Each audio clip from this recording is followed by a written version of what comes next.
அஸ்ஸலாமு அலைக்கும்மா. எல்லா புகழும் இறைவனுக்கு. முட்டை குழம்பு எப்படி வைக்கலாம்னு பார்க்கலாமா. 1/4 ஸ்பூனு மிளகாத்தூள், அரை ஸ்பூனு ஆச்சி பொடி, சிக்கன் பொடியில் அரை ஸ்பூன் எடுத்திருக்கேன். இதில் 1 ஸ்பூனு 1.25 ஸ்பூன் எடுத்திருக்கேம்மா. 1 ஸ்பூனு 1/4 ஸ்பூனு 1.25 ஸ்பூனு மசாலா எடுத்திருக்கேன். இந்த குழம்பு மசாலா இது மிளகாத்தூள், ஆச்சி பொடி இது 3 எடுத்து வச்சுருக்கேன். முட்டை குழம்புக்கு தேங்காய் தான் அரைச்சி ஊற்றுவாங்க. என்கிட்ட தேங்காய் இல்லை. முந்திரியை அரைச்சி ஊற்றலான்னு சொல்லி அக்கா சொல்லிச்சு. அதோட முந்திரியை எடுத்து வச்சுருக்கேம்மா. இப்போ எப்படி முட்டை குழம்பு செய்யலாம் பார்க்கலாம். 5 முட்டைம்மா, 2 தக்காளி, ஒரு 10 பூண்டு, ஒரு 10 பல் பூண்டு, 4 பச்சை மிளகா, கொஞ்சோண்டு கருவேப்பிலை, கொஞ்சோண்டு கொத்தமல்லி, 2 பெரிய வெங்காயம்மா. இப்போ எப்படி செய்யலான்னு வாங்க பார்க்கலாம். ஒரு பக்கம் தண்ணி போட்டிருக்கேன் இடியப்பம் அவிக்க.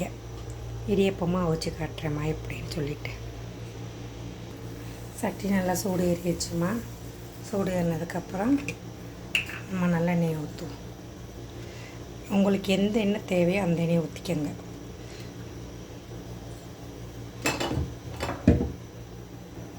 நல்லா எண்ணெய் சூடு ஏறிடுச்சுமா. இது எதையுமே தனித்தனியாக போட போகிறதில்ல. எல்லாத்தையும் ஒன்றா போட்டு மசிஞ்சதுக்கப்புறம் மசாலாவை போட்டு முந்திரியை அரைச்சி ஊற்றி முட்டையை கொத்தி ஊற்ற போகிறேன். இது வேகிறதுக்கு உப்பு மட்டும் போட்டுக்கிறேம்மா. இது நல்லா வேகட்டும். உப்பு மட்டும் போட்டு வேகட்டும் உங்களுக்கு காட்டுறேன். இப்போ தண்ணி சுட்டுருச்சுமா. நம்ம எப்படி இடியப்பம் குழைக்கலான்னு சொல்லி காட்டுறேன். நான் இந்த டம்ளரில் 1 டம்ளரும் 1 கையும் போட்டிருக்கேன். இதை நல்லா சலிச்சுக்கிட்டு இந்த இட்லி சட்டியில் இடியப்போலாம் எடுத்து வச்சுருக்கேன். இது எல்லாத்தையும் கழுவி வச்சுருக்கேம்மா. இடியப்பத்துக்கு அவிக்கிறதுக்கு எல்லாத்தையும் எப்படி உலையில் வச்சு அவிச்சு, இந்த தட்டை எப்போயுமே நம்ம அவிச்சிட்டு தான் இடியப்பம் அவிக்கணும். அப்போ தான் ஒட்டாமல் வரும். தண்ணி கொதிச்ச உடனே இடியப்பத்துக்கு தண்ணியை நல்லா ஊற்றி இப்படி மாவு கிண்டிட்டேம்மா. இப்படி சாஃப்டாக மாவு கிண்டியாச்சு. எனக்கு ஒத்த கையில் கிண்டிக்கிட்டு எடுக்க முடியாதும்மா வீடியோ, அதனால் காட்டலை. இப்போ தண்ணி சுட்டோன்னே நான் இது வறுத்த மாவு தான், எங்கள் ஊரில் வறுத்த மாவு தான் நாங்கள் அவிப்போம். நல்லா கொதிக்க வச்சுட்டு இந்த டம்ளரில் 1 டம்ளரு 1 கையும் போட்டேன். எங்கள் வீட்டுக்கு தேவையான அளவுக்கு நான் போட்டுக்கிட்டேன். உங்களுக்கு எவ்வளோ தேவையோ இதில் உப்பு போட்டுக்கோங்க, தூள் உப்பு போட்டுக்கோங்க. இந்த இடியப்பத்தட்டை நல்லா வேக வச்சுருங்க. வேக வச்சுட்டு நல்லா வெந்ததுக்கப்புறமே நம்ம இடியப்பம் புளியணும். நல்லா வெந்துருச்சுமா. முட்டைக்கு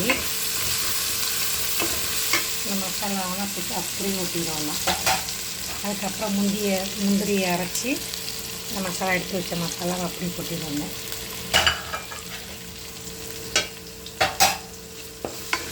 எடுத்து வச்சு அந்த எடுத்து வச்சோம்ல முந்திரி, அதை அரைச்சி இதில் ஊற்றி சேர்த்துக்கிறோன்னு. இது அப்படி இருக்கட்டும். நான் முந்திரியை அரைச்சிட்டு வந்துடுறேன். முந்திரியை தண்ணி ஊற்றாமல் அரைச்சிட்டேம்மா. இதில் சுடுதண்ணி இடியப்பத்துக்கு வச்சுருந்தோம்ல, அந்த சுடுதண்ணி இருக்குல்ல, அதிலே கலக்கி விட்டு நான் அப்படியே ஊற்றிடுவோம்.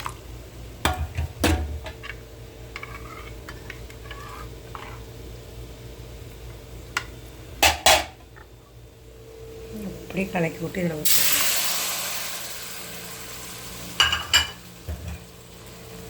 உங்களுக்கு எவ்வளோ முட்டை குழம்பு தேவையோ அவ்வளோவுக்கு ஊற்றிக்கி கொதிக்கட்டும் நல்லா.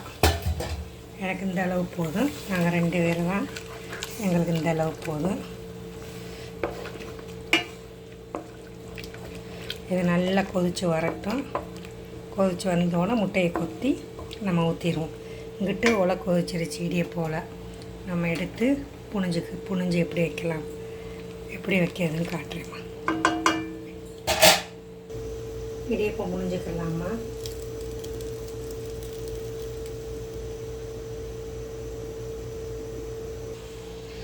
இடியப்பம் முடிஞ்சாச்சுமா. இடியப்பம் முடிகிறது காட்டணும் தான் ஆசை. எப்படி எடுக்கிறதுன்னு தெரியலம்மா. 2 இடியப்பம் வேகிறதுக்கு 2 இடியப்பம் புனிஞ்சிடணும். அதுதான் கணக்கு. எப்படி வெந்துருச்சுன்னு சொல்லி கேட்பேல்ல. இந்த 2 இடியப்பம் வெந்துருச்சான்னு சொல்லி பார்க்குறதுக்கு இந்த 2 தட்டு இடியப்பம் வந்து புழிஞ்சிடணும். இதே கணக்கு. நீங்கள் 50 இடியப்பம் இருந்தாலும் சரி, 50 இடியப்பம் புழிஞ்சி வச்சாலும் அந்த 50 இடியப்பம் வெந்துருச்சுன்னா அந்த 50 இடியப்பத்தை புழிஞ்சி எடுத்துட்டாலே அது கணக்கு. அதான் இடியப்பம் வெந்துருச்சா என்னன்னு சொல்லிட்டு. 2 இடியப்பம், இந்த 2 இடியப்பத்தை புழியறதுக்குள்ளே அந்த 2 இடியப்பம் அவிஞ்சிரும். முட்டை குழம்பு கொதிச்சிருச்சுமா. கொதிச்ச உடனே 5 முட்டையை கொத்தி ஊற்றிட்டேன். நல்லா வேகட்டும். இதை தம்மில் போட்டுட்டு அப்படியே வேகட்டும். இது வந்து 2 இடியப்பம் முடிஞ்சதுக்கு 2 இடியப்பம் கணக்கு சொன்னது. 2 இடியப்பம் முடிஞ்சிட்டு 2 இடியப்பம் அழகாக எப்படி வெந்திருக்குன்னு பாருங்கள். வெந்துருச்சுல.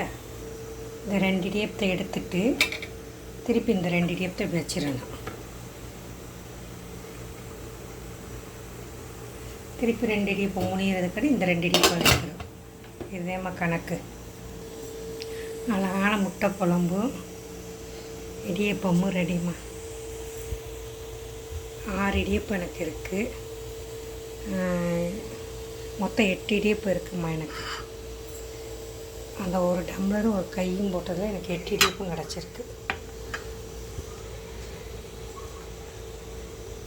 இடியப்பம் முட்டை குழம்பு டின்னர் ரெடிமா. இதே மாதிரி நீங்கள் சாப்பிட்டு பாருங்கள், செஞ்சு பாருங்கள். செஞ்சு சாப்பிட்டு பாருங்கள், ரொம்ப டேஸ்ட்டாக இருக்கும். அஸ்ஸலாமு அலைக்கும். அப்புறம் இன்னொன்று நான் சொல்லணும்னு நினச்சேம்மா. இந்த இடியப்பத்தட்டை வந்து எல்லோரும் இப்போ எங்கள் அக்கா முதற்கொண்டு பிச்சிடுறது இல்லை. இதை வந்து இதை நல்லா ஊற போட்டு இந்த ப்ரெஷ்ஷை வச்சு தேய்ச்சி கழுவி எடுத்துட்டோம்னா இடியப்பத்தட்டு வந்து பிய்யாது. இதே மாதிரி நீங்களும் செஞ்சு சாப்பிடுங்கம்மா. அஸ்ஸலாமு அலைக்கும்.